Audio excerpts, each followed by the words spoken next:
Alrighty, good morning, everybody. Morning. Sorry to interrupt your conversation. I always have a fun time listening in, sort of spying on you all, so to speak. Plan for today is I have a quiz for you, and then we are going to finish Standard 3 with our discussion of continuity. I've got my usual office hours for the next few days, today and Wednesday at 11 and from 2 to 3, tomorrow at 11 and 1 to 2. As far as homework goes, I posted another web work assignment, homework 5, that'll be due Friday. And since I'm planning on finishing Standard 3 today, we're going to have our Standard 3 quiz on Wednesday. One of those rare weeks we'll have quizzes in back-to-back classes. As a reminder, don't forget you can start signing up for retests this week. If you're interested in retesting any of the standards, as of today, you'll be able to retest either Standard 1 or Standard 2. Just send me an email to let me know, and we will work something out.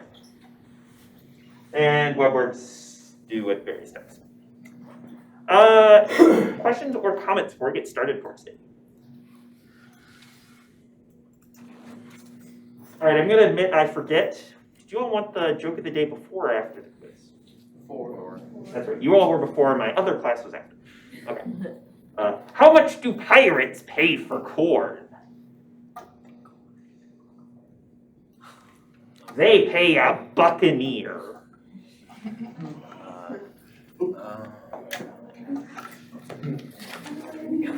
thought it was pirates, but it's stole. Alrighty. Now with that, I have another quiz for you.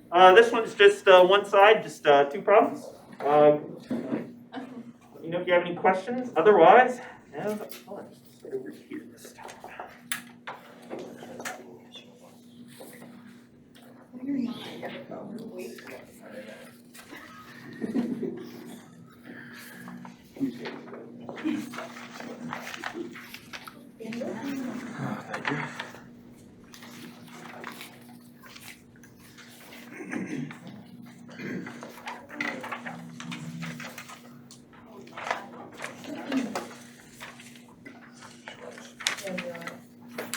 We need one more. Thank you. Bachelor's.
If you finish your quiz, turn it over, please, and on the back, draw me a picture of something you did this weekend.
Go ahead and take a few seconds to finish up your thoughts.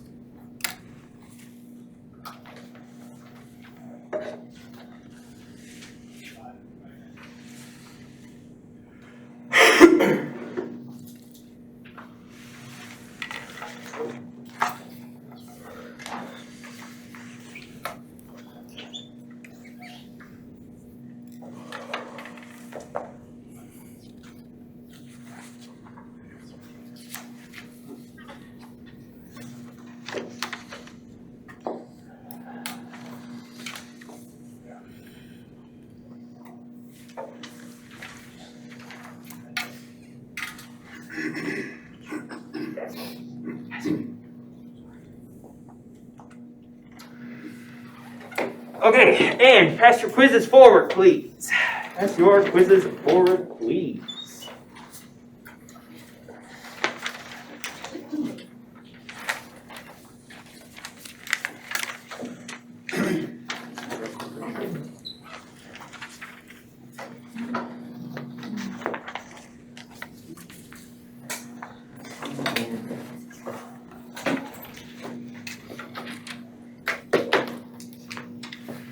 Okie dokie.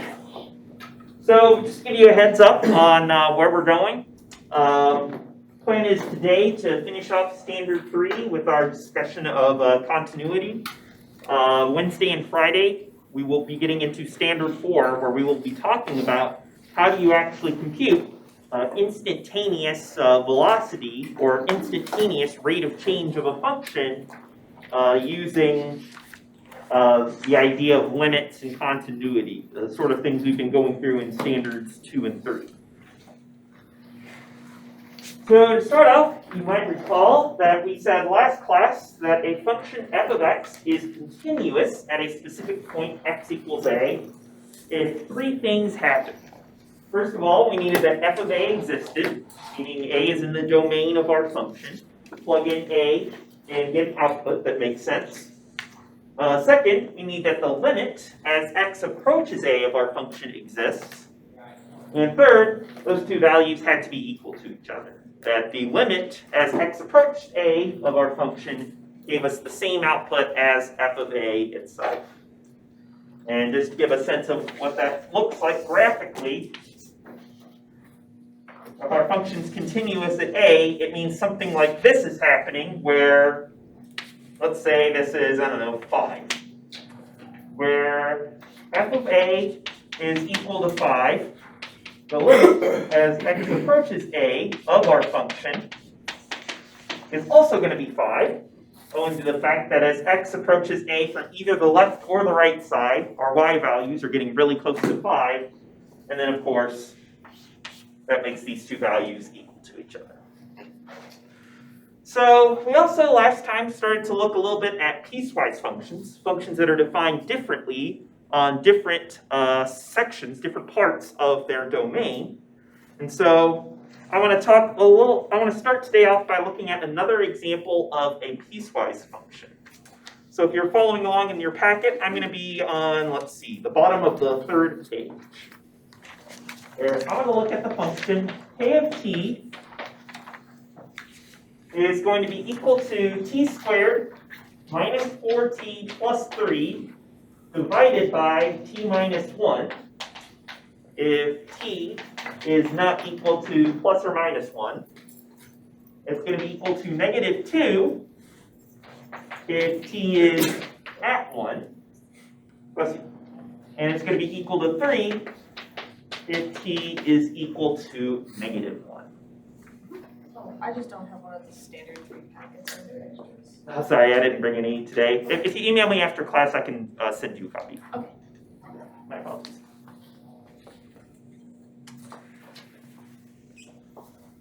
So let's take a look at this function.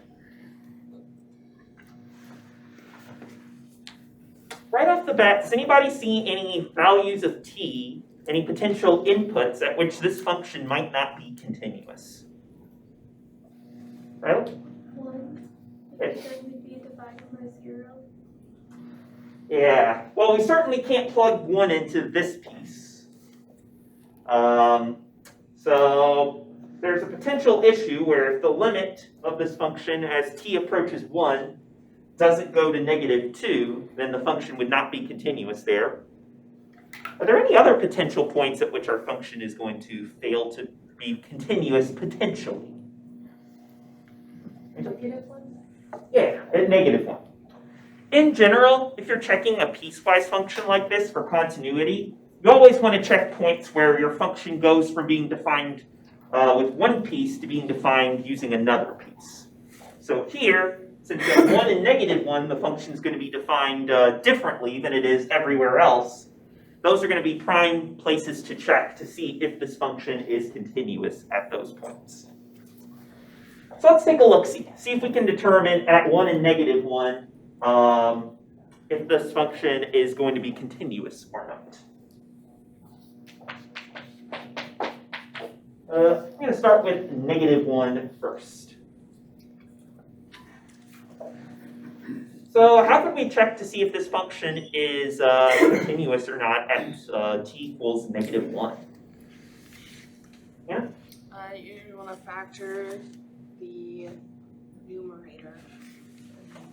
Okay, I assume you mean of this top expression here? Yes. Okay, so what is that going to do for us? So then it, we can cancel out possibly the t minus 1 and then put in 1 and -1 Okay, to see if that's equivalent to at t equals 1. gotcha. Okay, so if we factor this, let's see, in the numerator, I think we'll get a t minus 1, t minus 3 over t minus 1.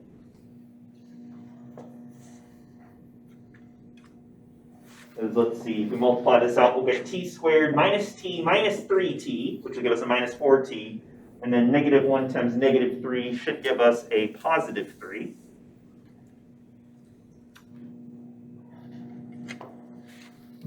Isn't it because this isn't a limit, you don't want us to factor and cancel? Ooh, yeah, we probably don't want to just cancel t minus 1s in the top and bottom and necessarily cancel that out right away. We could certainly factor it though, there's nothing wrong with that. So, if we're checking for continuity at -1, what do we really need to look for? We need to look for the limit. Take a limit of the function as t approaches -1? Let's do that. So if we take a limit as t approaches -1 of our function, k of t,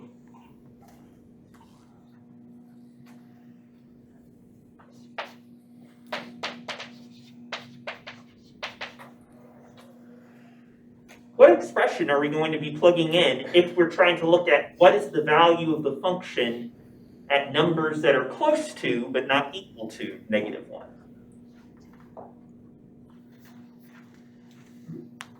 The top one. The top one? Yeah, because the top one's used everywhere except for -1 itself and at +1. So if we're looking at points that are really close to -1, like -0.99 or -1.01, we're going to use this top expression.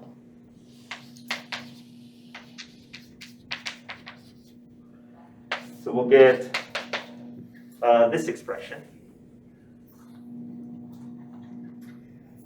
And what can we do if we want to evaluate this limit? Is it okay if we just plug in -1 for t into this expression?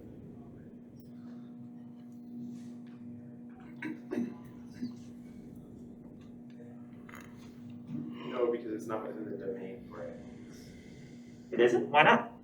Because t from -1 is defined specifically as 2, right? True, but that's going to be the case for this function, k of t. If we're just looking at this expression right here, is this an expression that we can just plug -1 for t into? I guess that's what I was asking. Oh, since we're evaluating the limit, yes, right? Yeah, I think this expression since if we're looking at t equals -1, I think this expression we can just go ahead and plug -1 in for t. Because this expression is perfectly fine at -1. At t equals +1, when we repeat this in a minute, that will no longer be the case. But for this expression, since this expression is nicely behaved at -1, I think we can just plug in -1 for t.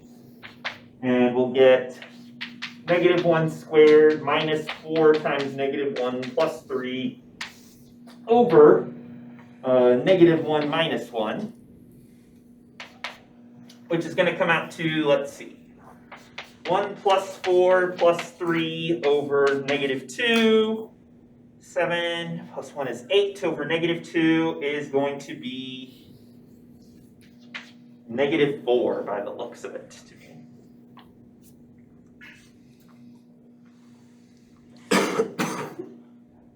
So with limits, you can't like factor and cancel out? Because wouldn't it end up being -4 still? Oh, you totally could. Yeah. If we wanted to, we could have factored it and then canceled out a t minus 1 in the top and bottom, and then we would have just gotten plugged -1 into t minus 3, and that would have gotten us -4 another way. Good question. Yeah. In this case, though, we had the option to just plug in t equals -1, so I availed myself of that option. But if you wanted to do this with the factored form for taking a limit as t goes to -1, that would have also been perfectly fine to do. So, thumbs up for continuous, thumbs down for not continuous. Is this function going to be continuous at t equals -1? Seen a lot of thumbs down, I also see it. No, because the limit's different than the actual output we get if we plug in t, if we plug in -1 for t. Indeed. Yeah, we can say that since the limit as t approaches -1 of our function is not actually equal to k of -1, k of t is not continuous at t equals -1. So in other words, our function is going to have a big hole in the graph at -1. So whenever by looking at a piecewise function and we're plugging in or we're trying to find a limit, we always use the domain of, I'm just trying to figure out which domain we plug in the limit to. It's always the one that the limit falls into. Since we are approaching -1, it's not -1 because we're approaching it, so whatever the approaching value is in. Yeah, so the question is how can we tell which basically domain piece we need to use if we're, say, evaluating a limit as t goes to -1? And I would just say you need to think about, at values of t here, say, that are close to -1, which of these, so like -1.01, -0.99, which of these domain pieces are those values going to satisfy? In this case, we don't care about what happens at -1 itself, and we don't really care about what's happening way over at t equals +1. So the values of t that are close to -1 that we might care about are going to be using this top piece. And so that's why I think we use this t squared minus 4t blah blah blah expression. Good question.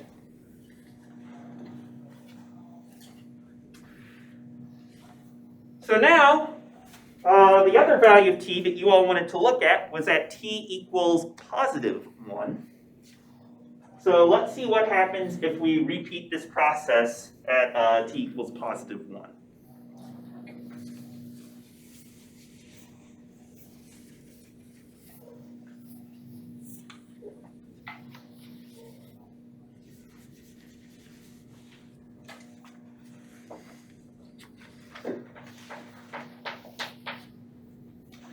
So if we're checking for continuity at t equals +1, we'll need to check, does the limit as t approaches +1 of our function, both a exist and b equal what k of +1 should be equal to?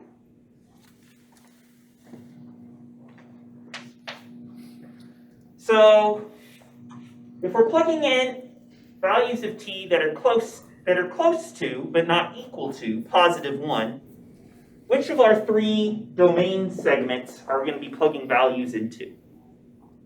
Top, middle, or bottom? Yeah? Top. Yeah, I would say so. We're plugging in values of t like 0.99, 1.01, values like that. We're not going to be looking at what happens at -1 or what happens at positive 1 exactly, so we'll be using this top segment again.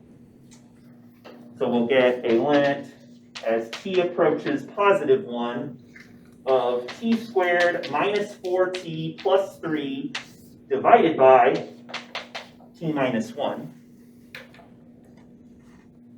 All right, Rachel, since you asked the question earlier, I'll ask you, is this an expression that we're allowed to just plug t equals 1 into? No, Why not? because you would end up with 0. Yeah, so this time we can't just plug in t equals 1 like we could with t equals -1 because we get an undefined expression at positive 1. So now I think we will be required to use the factor form in order to take a limit as t goes to 1. If t equals -1, we had a choice, but this time around we do not have a choice in the matter.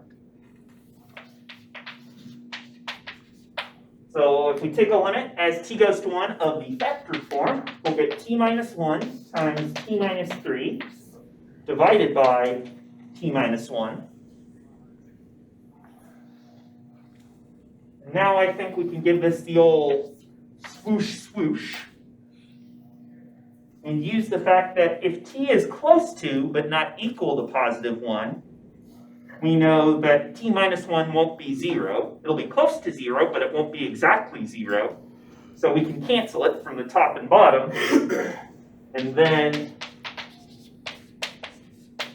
we'll just be left with a limit as t goes to 1 of t minus 3, which will just be 1 minus 3 or -2.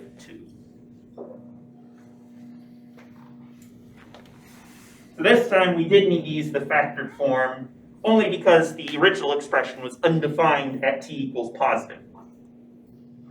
This was defined at t equals -1, so we could just plug -1 into there, but not at positive. So what do y'all think? Is this function going to be continuous at positive 1?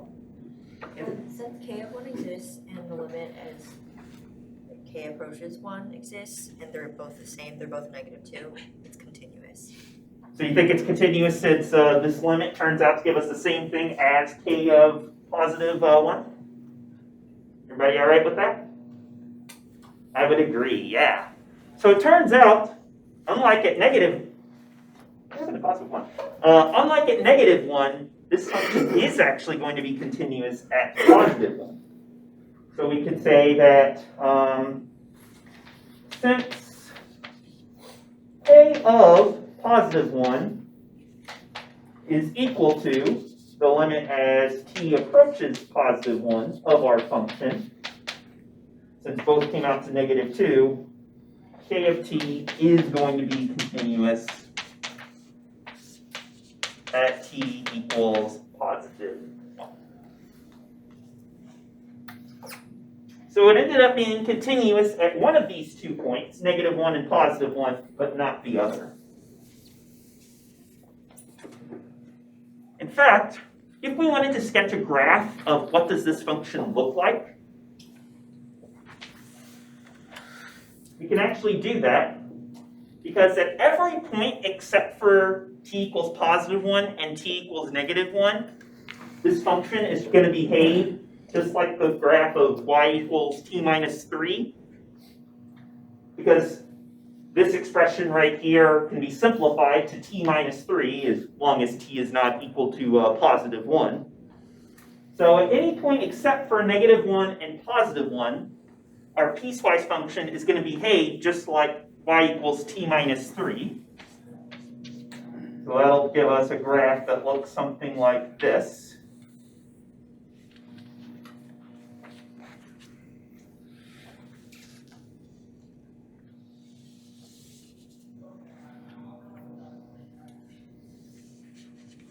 I'm including holes in our graph at -1 and +1 because the piecewise function behaves differently at those 2 points. At t equals -1 itself, our function took on a y value of 3. So we're going to have a filled in dot way up here at a y value of 3 at when t is equal to -1. And finally, at t equals +1, we get a y value of -2, which happens to fit in exactly with the line segment that's already there. So in essence, when we finish filling in our graph at all these different points, we end up with a graph that looks just like this. That behaves just like the function y equals t minus 3, except at t equals -1, where it has this discontinuous jump way up to here. Why would it specify like if t equals 1 that it's -2 if it's already part of the Because I wanted to have it that way for the purposes of this example. So we could talk about it as a class and see, hey, just because it's defined differently at 1 doesn't necessarily mean it's going to not be continuous there. Practical. But Dr. Gerstle, why would there be is there an example like this in the real world where it would be defined differently? Not really. This is a very contrived example for the purposes of being able to talk about how piecewise functions work. But in the real world, if you see a function like this, if it's going to be continuous at a piece like t equals, say, like this, you would probably just see the function written out as something like just t minus 3 if t is not equal to -1, 3 if t equals -1. And that would kind of be a nicer, simpler way of writing out the exact same function as up here. And you would probably see, and if you were to ask a mathematician, hey, can you give me a formula for this function? They would always give you this version. It's a good question. I'm glad you asked. Anyone else have a question? Yes. How should we know if there are other values that we should check? Good question. How do we know this function isn't sneakily being discontinuous at, say, something like t equals 5? In general, whenever you have something like this, that's like a polynomial divided by another polynomial, so something with just power, adding and subtracting powers of t divided by adding and subtracting powers of t, that's always going to be continuous everywhere that it's defined. So this expression right here, we know is automatically going to be continuous everywhere except for at +1 because it's undefined there. You'd be dividing by 0. But Dr. Gerstle, does that mean we automatically would know this piecewise function is going to be continuous at -1? This expression is going to be continuous at -1.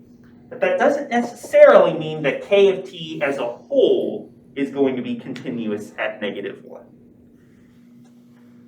Because k of t we're defining differently at -1 than how this expression is defined.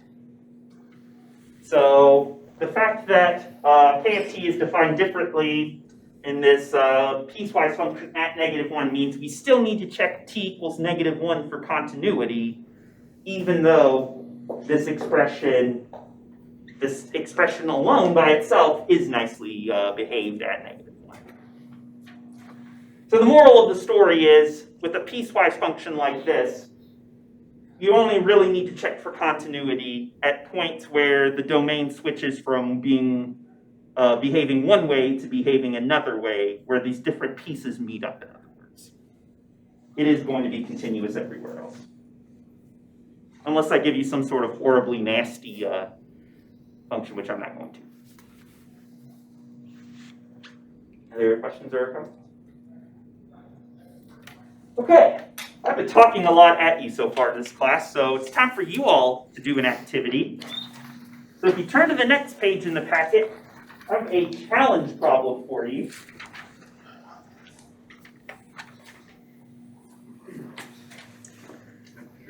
I would like for you all to come up with a graph for a function f of x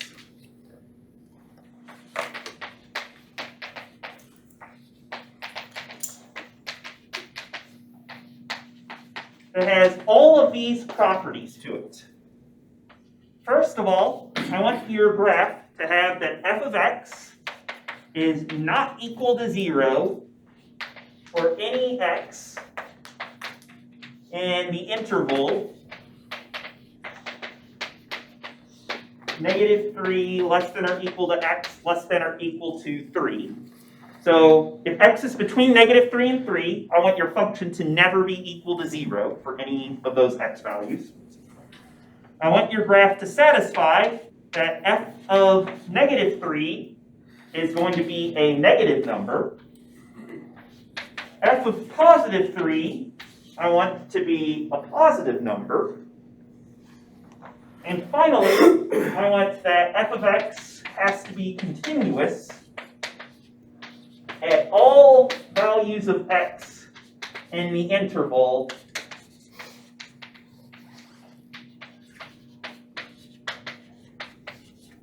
from -3 to +3.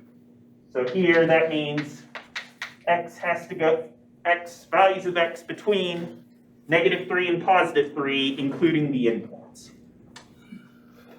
So go ahead and take a couple minutes. If you want, you can work with your neighbors, ask the people sitting around you.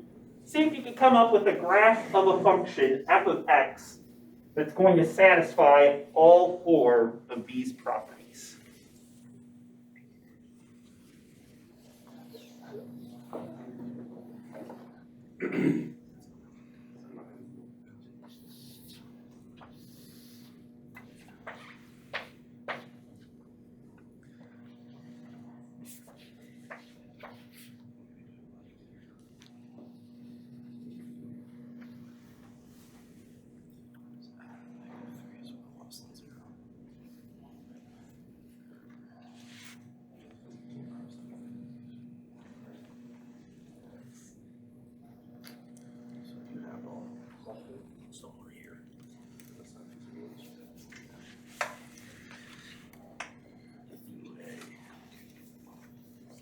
Go so far left that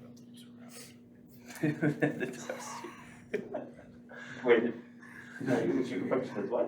I said, why don't you just go so far left that it ends up going around the right. Something that goes beyond the negative x-axis. Yeah, it goes so far that it goes around. I'm going to underline the word function to indicate when you need to have needs to pass the vertical line test. Oh, nice. Can you do one? That's also that would be continuous. How would that be? f(x) is continuous at all x. Yeah, because it's not supposed to be. Oh, man. Oh, Good start. yeah, it can be continuous. It's one of those. Ah, you're so smart, Avery. No, he's not. Why would you say that? I'm out of ideas. So what's our answer? A great sauce. Still got some juice in me. What?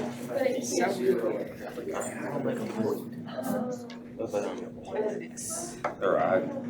So draw a line. Put a hole in the middle. Like 0 minus 2. Pull at 0. Why don't we just make it? Does that work? I don't think so, but that's all I think of. Is there a question about something working or not working? Oh, I know it doesn't work. Maybe in my dreams. Maybe in your dream. That almost works. Almost. Fails at continuity condition at one point. Yeah, but can't equal 0, man. I don't know. You got me stumped. It's a sneaky one. How is it continuous? Yeah, yeah. Still equals 0. I can't. Is he expecting us to make? Negative 0. Yes.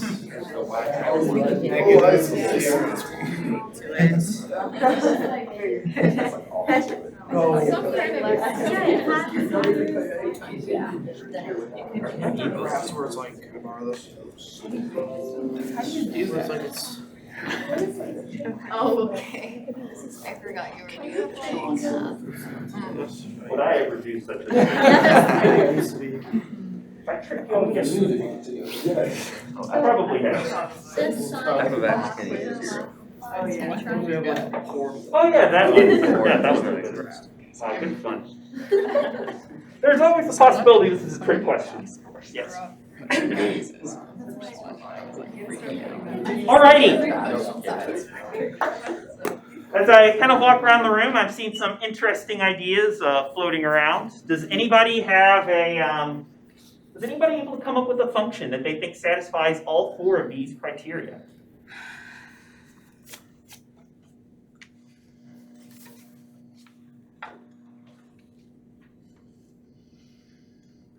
Well, I don't remember exactly how to write this, but isn't there like a step function? Could it be something like that, or is that just continuous? Ooh, a step function? It's like a function that's doing something like that. Yeah. I like step functions because they show up a lot in my research. But I don't think those would work. I don't think we could use one of those here because that would be non-continuous every time we go from one step to another step. So, I do like step functions, but they're not going to quite work out here. It's called a step function, by the way, because it sort of looks like a staircase going up or down usually.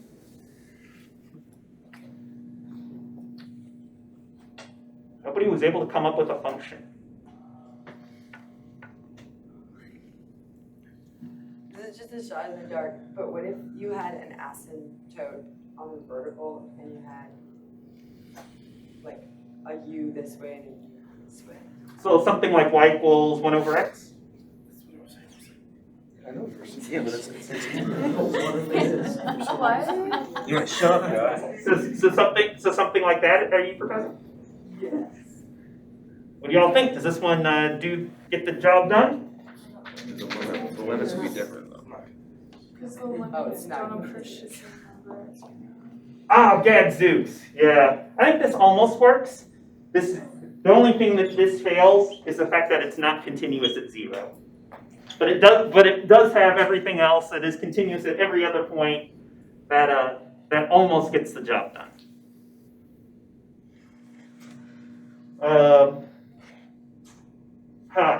So no one was able to find one, huh? Well, you're correct, this was a trick question. So it turns out I gave you an impossible task.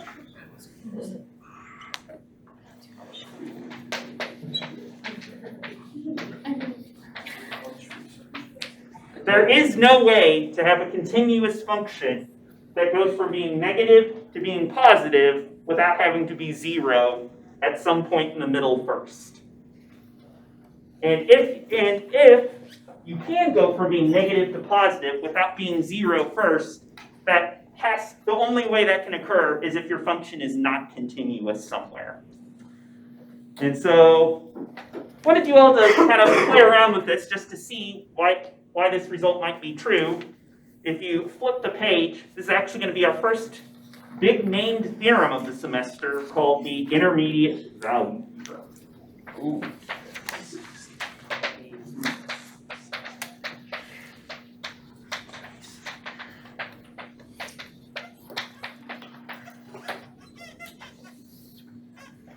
Which says that if we have a function f of x, where if f of x is continuous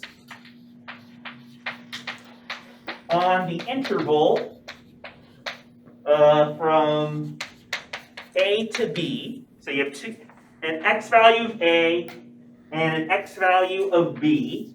Let's say here's a, here's b. And either f of a is less than or equal to 0, is less than or equal to f of b,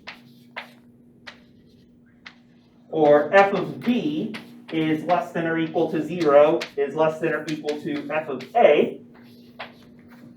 So I'm going to go with the second one here. Let's say f of b is going to be negative, where f of a is going to be positive. What the intermediate value theorem is going to tell us is that as long as f of x is continuous on this interval, then there exists some value c such that c is between a and b, and f of c is equal to 0. So in other words, if f of a and f of b are on opposite sides of the x-axis, and if your function is continuous everywhere from a to b, there's no way to get from this point to that point without crossing the x-axis and having your function be equal to 0 at some point in between. And let's say in this case, that would be a value of c, in between a and b, where your function will be equal to 0.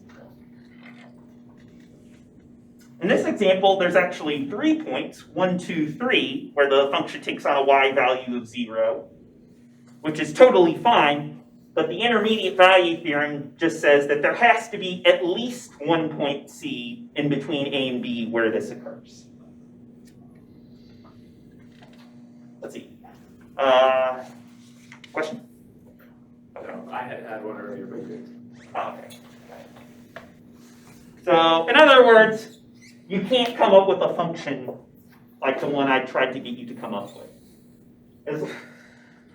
If you can somehow get from being positive to negative or negative to positive without being 0 in the middle, your function would fail to be continuous.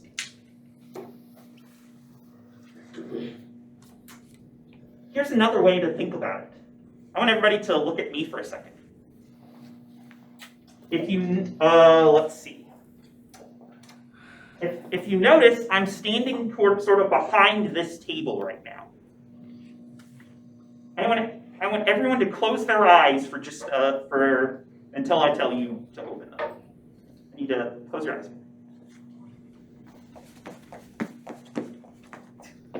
Okay, now you can open your eyes. I went from behind the table to in front of the table. Was there a point in time at which I was standing parallel to the table instead of in front of it or behind it? How do you know? You had your eyes closed.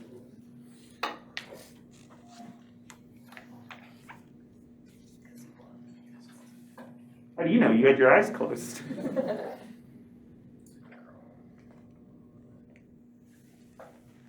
The idea is the intermediate value theorem actually tells us I had to be parallel to this table. There's no way to go from being behind it to being in front of it without having to kind of cross over and be parallel to the table at some point, unless I was able to move non-continuously, which basically means if I teleported from behind the table to in front of the table, then sure. But you don't have to know what I did in the middle. As long as I moved continuously, and I assure you I did, there had to have been a point in time where I went from, in order to go from being behind to being in front of the table, where I had to be standing parallel to the table in the middle. It could have happened multiple times. Maybe I did something like this, do a little jig.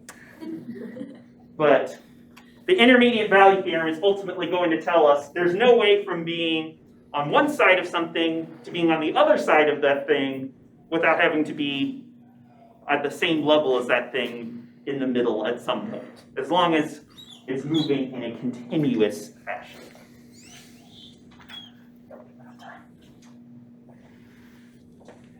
So Dr. Gerstle, that's a cool little parlor trick and all, but why should we care about this? Why is this theorem going to be helpful for us? So the reason why this theorem is going to be useful for us is there's going to be a couple reasons. One's not going to appear until much later in the semester.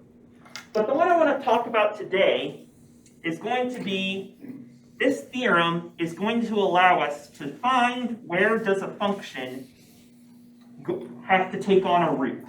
In other words, where can we show that a function has to be equal to 0, even if it's a nasty, scary function that trying to solve y equals 0 directly is not very fun. So let's take a look at an example. So we're going to use the intermediate value theorem to show the following functions must have roots.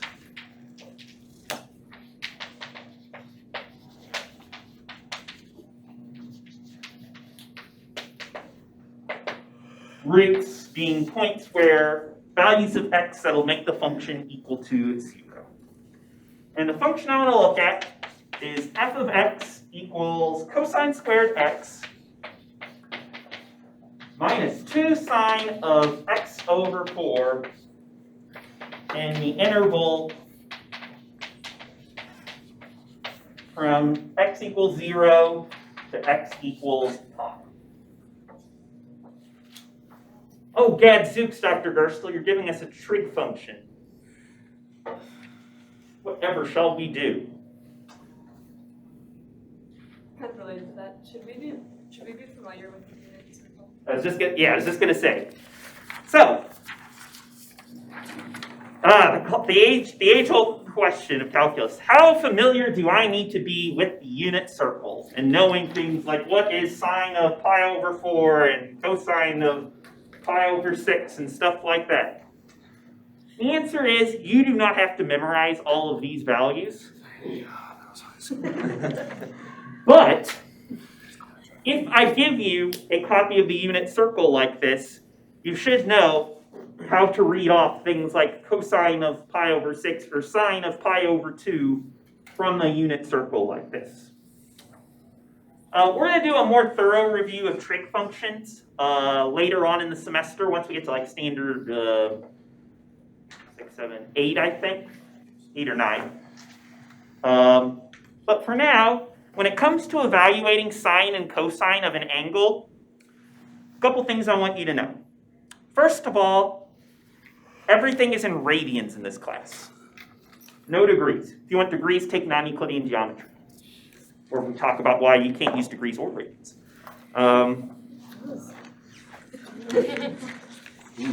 Seriously. I say that because I'm teaching that. I teach that at 10 o'clock right after this class. And the other day we were having a big discussion about how can we define right angles in a way that doesn't use degrees or radians at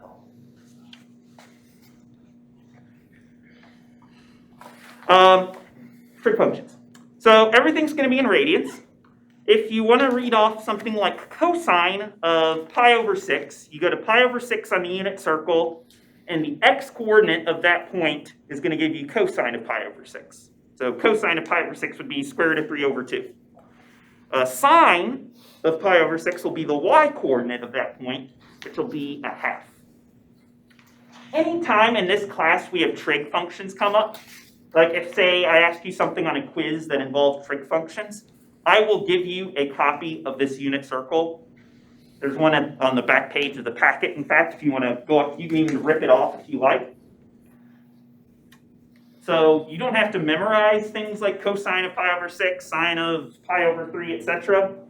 But I will expect you to be able to figure them out if I just give you this circle. And that's going to be my stance on the unit circle for the semester.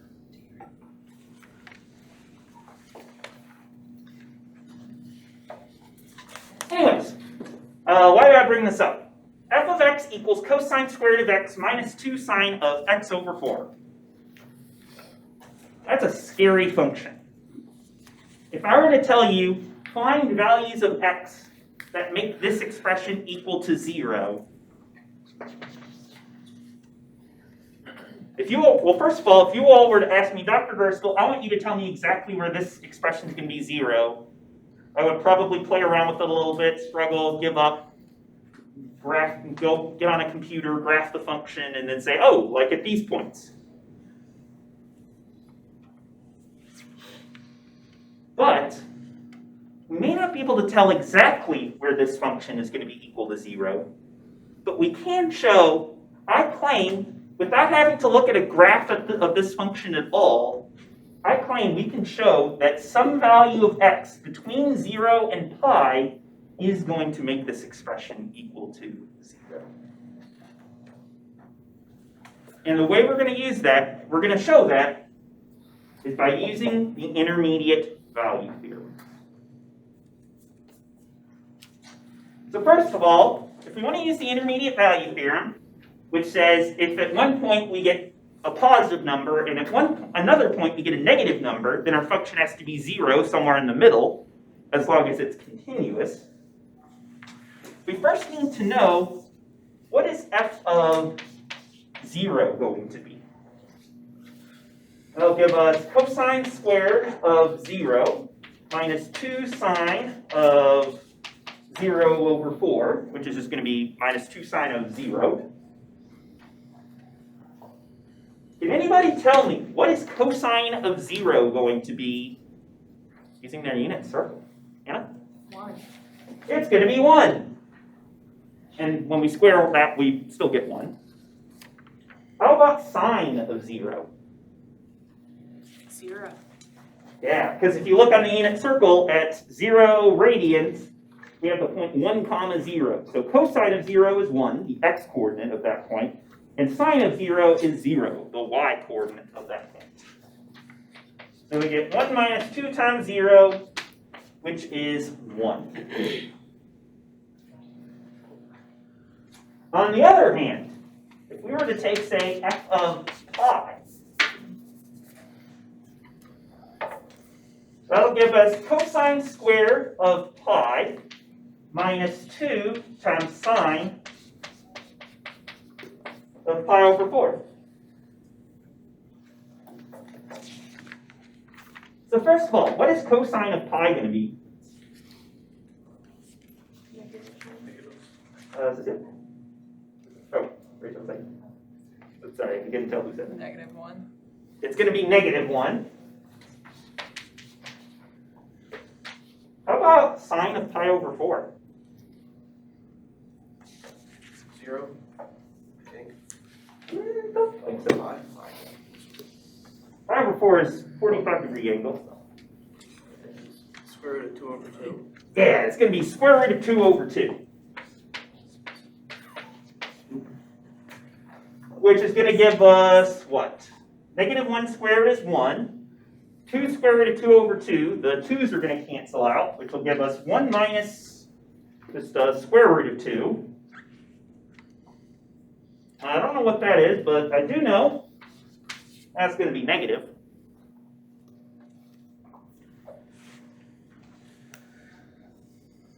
Because square root of 2 is about 1.414 something. So 1 minus 1.414 something is going to be a negative number.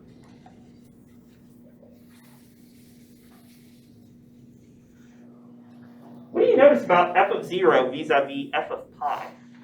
Vis-a-vis, I feel like English doesn't know, use fancy language like that. Yeah? At some point between f of 0 and f of pi, it crossed the y-axis. Sorry, the x-axis means? X-axis, yes, that's what I meant. Why do you know that? Because f of pi is a negative number and f of 0 is a positive number. Ah, so you're saying that if we had a graph of this function we could look at, f of 0 is going to be up here, f of pi is going to be somewhere down here, so the function has to cross the x-axis at some point in the middle? Yes. Do we know that our function f of x is continuous everywhere between 0 and pi?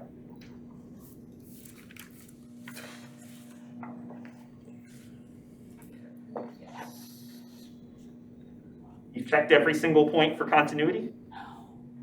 I like the way you said that. I'll just tell you, one thing we're going to talk about when we get into differentiability of trig functions is trig functions are basically continuous everywhere they're defined. as its cosine and sine are defined everywhere in the real number line, of f of x is going to be a continuous function. So yeah, I think you're onto something here. We could say that since f of x is continuous on the interval from 0 to pi, f of 0 is a positive number, and f of pi is a negative number. Thus, f of c must equal 0 for some c between 0 and pi by the intermediate value theorem. In other words, f of 0 is positive, f of pi is negative. There's no way from getting from this positive number to this negative number in a continuous way without having to somewhere cross the x-axis in the middle and take on a y value of 0.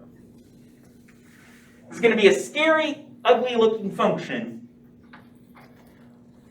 You can't tell exactly where f of x is going to be equal to 0 because the values of x that make this 0 are not nice numbers. But we know there's at least one point in between 0 and pi that'll make that happen because of the intermediate value theorem. Since at x equals 0, our function's positive. At x equals pi, our function's negative. Therefore, somewhere in the middle, our function will have to be exactly 0. Questions, comments, concerns?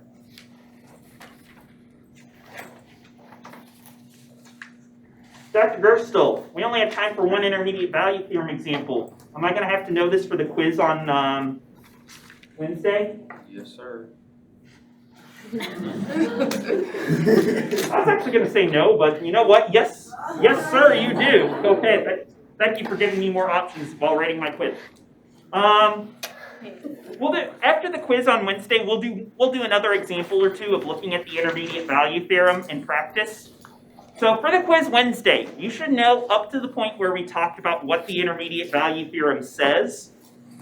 I won't ask you to do one of these sorts of problems on the quiz Wednesday. However, once we talk about one or two more examples of putting the IVT into practice, a question like this will be fair game for future standard 3, say, retests or exam questions. Plan accordingly. All right, with that, I think we'll call it quits for today. Wednesday, we'll finish standard 3 and start standard 4.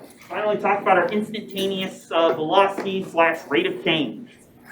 Hope you all have a good rest of your day. I will see you all on Wednesday. So on Friday, you said we could email you to get the